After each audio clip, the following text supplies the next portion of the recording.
मशहूर और अमीर इंसान न्यूज़पेपर में अपनी ही मौत की खबर पढ़ता है जिसमें लिखा गया था merchant of death is dead.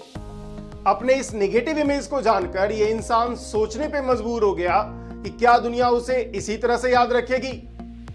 ये गलत न्यूज बाद में तो सुधार ली गई, लेकिन सन 1988 में फ्रेंच न्यूज़पेपर की यह गलती दुनिया में एक बड़े इवेंट का मुख्य कारण बनी।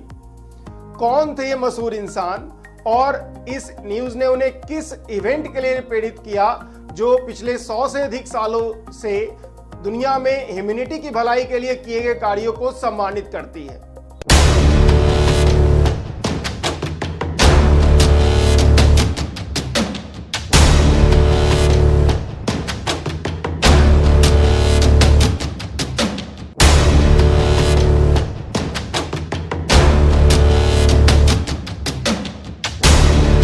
मैं हूं ऋषि कुमार और आज A to Z साइंस के नोबेल प्राइज स्टोरी की पहली वीडियो में founder of Nobel prize Alfred Nobel के बारे में जानेंगे।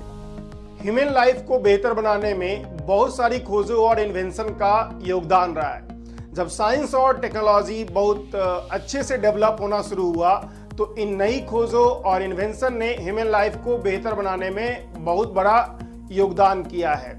सन 1901 से इन्हीं सभी नई खोजों और इन्वेंशन को सम्मानित करने के लिए अल्फ्रेड नोबेल के अंतिम इच्छानुसार नोबेल प्राइज का गठन हुआ, जिसमें कि फिजिक्स, केमिस्ट्री, मेडिसिन और फिजियोलॉजी, पीस और लिटरेचर में किए गए उल्लेखनीय कार्यों को सम्मानित किया जाता है। बाद में 1969 में 1969 में इस कड़ी में इकोनॉमिक्स को भी जोड़ा गया और इकोनॉमिक्स में भी नोबेल प्राइज दिया जाने लगा।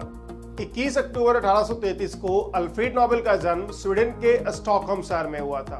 अपने 8 भाई बहनों में वो तीसरे स्थान पे थे और दुर्भाग्य से मात्र 4 भाई ही अपने चाइल्डहुड के बाद जी पाए। उनके पिता का नाम एमेनुअल नोबेल था और उनकी माँ कैरोलिना एंडिटी थी।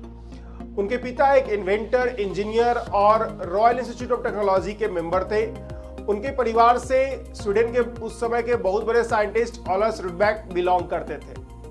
अपने पिता का इंजीनियरिंग बैकग्राउंड होने के कारण अल्फ्रेड नोबेल भी शुरू से इंजीनियरिंग में इंटरेस्टेड थे और उनकी शुरुआती शिक्षा पिता से ही प्राप्त हुई। स्वीडन में बहुत सारे बिजनेस फेलियर के बाद अल्फ्रेड नोबेल के पिता 1837 में सेंट पीटर्सबर्ग रूस चले गए और वहां उन्होंने कंपनी स्टैब्लिश की। ये कंपनी मशीन टूल्स और एक्सप्लोसिव बनाती थी और यहाँ वो एक सक्सेसफुल एंटरप्रेन्योर बन पाए। 1842 में सारा परिवार स्टॉकहोम से सेंट पीटर्सबर्ग शिफ्ट कर गया। अब अमीर होने के कारण नोबेल भाइयों को प्राइवेट ट्यूटर मिलने लगे। अल्फ्रेड नोबेल ने अपने एजुकेशन में बहुत अच्छा किया, खासकर वो केमिस्ट्री और कुछ लैंग्वेजेस जैसे कि फ्रेंच, जर्मन, इंग्लिश और रशियन लैंग्वेज में अच्छा कर रहे थे। अल्फ्रेड नोबेल की स्कूली पढ़ाई मात्र 18 महीने ही हो पाई इन स्टॉकहोम। जब वो सेंट पीटर्सबर्ग आ रहे थे उसके जस्ट पहले वो स्कूल में 18 महीने इनरोल्ड थे। सन 1850 में Alfred Nobel Paris, France shift कर गए और वहां उन्होंने इटालियन साइंटिस्ट एसेनियो सेब्रेरो के अंदर में वर्क किया। एसेनियो सेब्रेरो ने ही नाइट्रोग्लिसरीन का डिस्कवरी किया था, जो कि एक अनकंट्रोल्ड एक्सप्लोसिव था और इसलिए उसका यूज बहुत ही ज्यादा डेंजरस था। इसके बाद अल्फ्रेड नोबेल 1 साल की पढ़ाई करने के लिए 1851 में यूएसए शिफ्ट कर गए, जहां उन्होंने पढ़ाई के साथ साथ Swedish American scientist John Ericsson के अंडर काम किया। अल्फ्रेड नोबेल ने अपना पहला पेटेंट 1857 ईस्वी में कर लिया था, जो कि इंग्लैंड में रजिस्टर्ड किया गया था। कुछ दिनों बाद अल्फ्रेड नोबेल का परिवार रूस से वापस स्वीडन लौट आया और वह स्टॉकहोम शहर में ही रहने लगे। इसके बाद अल्फ्रेड नोबेल भी स्वीडन लौट आए और उन्होंने safe manufacturing of explosive study करना शुरू किया। बेसिकली वो नाइट्रोग्लिसरीन का एक अल्टरनेटिव ढूंढ रहे थे जिसका यूज कम डेंजरस हो, आसानी से उसको कंट्रोल किया जा सके। 1863 में नोबेल ने डिटोनेटर का इन्वेंशन किया और 1865 में वो ब्लास्टिंग कैप भी इन्वेंट कर लिए। इसी दौरान 1864 में उनके कंपनी में एक एक्सप्लोजन हो गया जिसमें कि 5 लोग की डेथ हो गई। इसमें नोबेल के छोटे भाई इमिल नोबेल भी शामिल थे। 1867 में नोबेल ने डायनामाइट का डिस्कवरी कर लिया, जो कि नाइट्रोग्लिसरीन से एक बेहतर एक्सप्लोसिव था। इसका यूज सेफ भी था और इजी भी करना था, एज वेल एज इसके एक्सप्लोजन को आसानी से कंट्रोल किया जा सकता था। और इसीलिए डायनामाइट का बहुत बड़े पैमाने पर माइनिंग में, रोड बनाने में इन हिल एरियाज यूज किया जाने लगा। इसके साथ साथ डायनामाइट का यूज वार में भी किया जाने लगा, जिसके कारण से नोबेल का, अल्फ्रेड नोबेल का एक खराब छवि भी बना।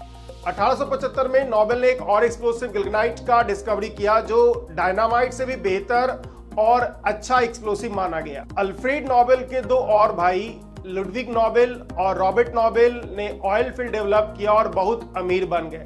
अल्फ्रेड नोबेल भी बहुत सारी डिस्कवरी करने के कारण ये भी बहुत अमीर हो चुके थे। डायनामाइट और गिल्गनाइट ने इनको बहुत ज्यादा अमीर बना दिया था।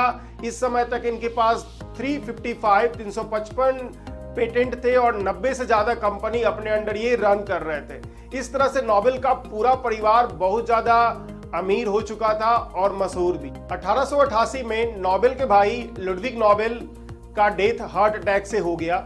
बहुत सारे न्यूज़पेपर ने इसे गलती से अल्फ्रेड नोबेल का डेथ मान लिया और इसी में से एक न्यूज़पेपर, फ्रेंच न्यूज़पेपर ने यह पब्लिश किया कि merchant of death is dead. Alfred Nobel इसी न्यूज को पढ़कर दुखी हुए और उन्होंने अपने कमाए हुए पैसों का बड़ा हिस्सा नोबेल फाउंडेशन को डोनेट किया, जिसका काम आज नोबेल प्राइज को डिस्ट्रीब्यूट करना है। जब अल्फ्रेड नोबेल फ्रांस में रह रहे थे तो उनकी कंपनी ने बालासाइट इटली को बेचा था।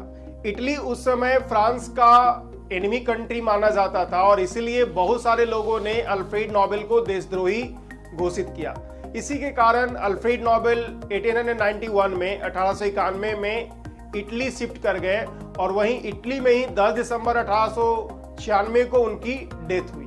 अल्फ्रेड नोबेल मार्टिन लूथर के फॉलोअर थे और वो चर्च जाया करते थे, लेकिन यंग एज के बाद वो किसी रिलीजन को फॉलो नहीं कर रहे थे और लेटर एज में वो एथेइस्ट, कहने का मतलब है नास्तिक, बन गए थे।